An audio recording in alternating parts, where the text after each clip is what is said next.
Good morning students. एक बार फिर से स्वागत है आपका हमारी हिंदी की कक्षा 4 में। हम पढ़ रहे हैं उत्थान व्याकरण भाग 4 में से पाठ 13 मुहावरे। हमने बेटा ये मुहावरे पढ़ना शुरू किए थे। मैंने मुहावरों के बारे में आपको पिछले वीडियो में बताया था कि मुहावरे क्या होते हैं। एक ऐसा वाक्यांश जो अपने साधारण या शाब्दिक अर्थ को छोड़कर कोई नया कोई विशेष ही अर्थ प्रकट करता है, कोई विशेष अर्थ व्यक्त करता है, तो उस वाक्यांश को हम मुहावरे कहते हैं, मुहावरा कहते हैं। जैसे मैंने आपको एग्जाम्पल दिया था, आसमान सिर पर उठाना, अपनी खिचड़ी अलग पकाना, आँखों में धूल झोंकना। अब देखो, आँखों में धूल झोंकना का मतलब अगर हम शाब्दिक अर्थ देखें तो मतलब आँखों में कोई धूल या मिट्टी फेंक देना, लेकिन इस आँखों में हम कोई ऐसी धूल मिट्टी नहीं फेंक रहे हैं, बल्कि इस मुहावरे से हमें ये अर्थ प्रकट हो रहा है कि किसी को धोखा देना है ना। तो जो आँखों में धूल झोंकना जो शब्दांश है उसका अर्थ होता है धोखा देना। ठीक है, तो यहाँ पर जो अपनी खिचड़ी अलग पकाना है, इसका अर्थ भी मैंने आपको बताया था। यहाँ पर अपनी खिचड़ी अलग पकाने का कोई ये अर्थ नहीं है कि आपको अपने खाने के लिए कोई खिचड़ी बनानी है जिसको आप अकेले अकेले बैठकर बना रहे हो। इसका मतलब होता है सबसे अलग रहना। अपनी खिचड़ी अलग पकाना मतलब सबसे अलग रहना। अगर कोई बिल्कुल अलग थलग रह रहा है तो कई बार हम कह देते हैं कि तुम तो हमेशा अपनी खिचड़ी अलग ही पकाते हो, मतलब तुम सबसे अलग ही चलते हो। जहाँ सब कुछ बोल रहे हैं, सारे दोस्त बोल रहे हैं, वहाँ नहीं चलते हो, तो अपनी खिचड़ी अलग से पकाते रहते हो, है ना। तो ये जो विशेष अर्थ बताता है जो शब्दांश, उसे हम मुहावरा कहते हैं। तो फर्स्ट टर्म में बेटा हम लोग 1 से लेकर 10 तक मुहावरे पढ़ चुके थे पहले। उसके बाद हमने कल के वीडियो में पढ़े थे हमने मुहावरे 11 से लेकर 15 तक। तो आज जो हम वीडियो में पढ़ने वाले हैं वो है हमारा मुहावरे 16 से लेकर 20 तक। तो देखिए, पहला है 16 नंबर पे जो है राई का पहाड़ बनाना।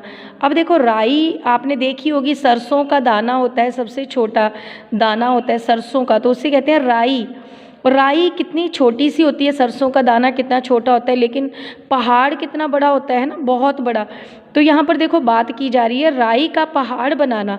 तो इसका अर्थ क्या हो गया? छोटी सी बात को बहुत बड़ा बना देना। जब बात बिल्कुल छोटी सी होती है लेकिन जब कोई उसको बढ़ा चढ़ाकर प्रकट करता है तो उसे कहते हैं राई का पहाड़ बनाना। बेटा, छोटी सी बात को तुमने तो राई का पहाड़ बना दिया। मान लो कोई छोटी सी बात हुई थी, लेकिन जो दूसरा व्यक्ति किसी तीसरे को बताएगा जाकर, तो वो थोड़ा सा और उसमें नमक मिर्च लगाकर उसको बताएगा, बढ़ा चढ़ा के बताएगा। तो राई का पहाड़ बनाना उसी को कहते हैं, मतलब छोटी सी बात को बहुत अधिक बढ़ा चढ़ा कर कहना। तो हम इसका वाक्य ऐसे भी लिख सकते हैं कि किसी का भी नाम लिख दो कि शीला की तो आदत ही है राई का बनाना। आगे है चंपत होना।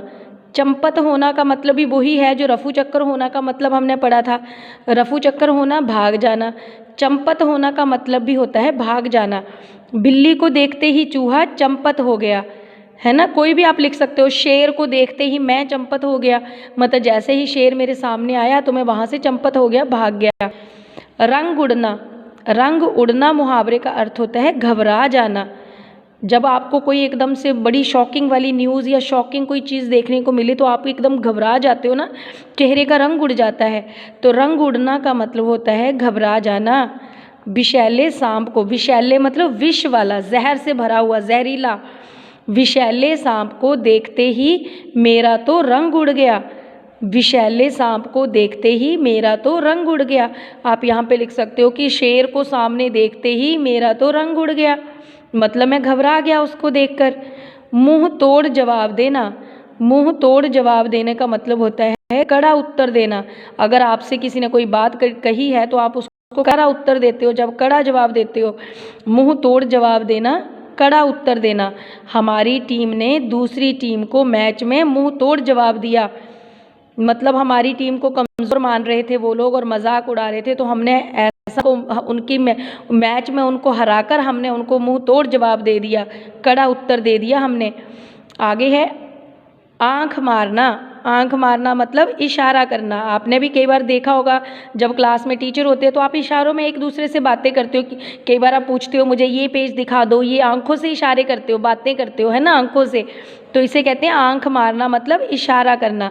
मौसा जी को नमस्ते करने के लिए भैया ने मुझे आंख मारी। देखो कई बार क्या होता है, घर पे गेस्ट आते हैं तो आप लोग भूल जाते हो, जिनको आदत नहीं है कि कोई घर पे गेस्ट आए हैं तो उनको विश करना है, उनको नमस्ते करना है या उनके चरण स्पर्श करने हैं।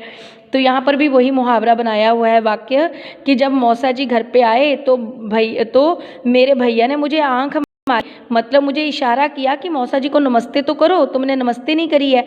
तो आंख मारना का मतलब इशारा करना। मौसा जी को नमस्ते करने के लिए भैया ने मुझे आंख मारी। तो ये थे हमारे 16 से लेकर 20 तक के मुहावरे। ये सभी बच्चों ने लर्न करने हैं। आज के लिए बस इतना ही। धन्यवाद।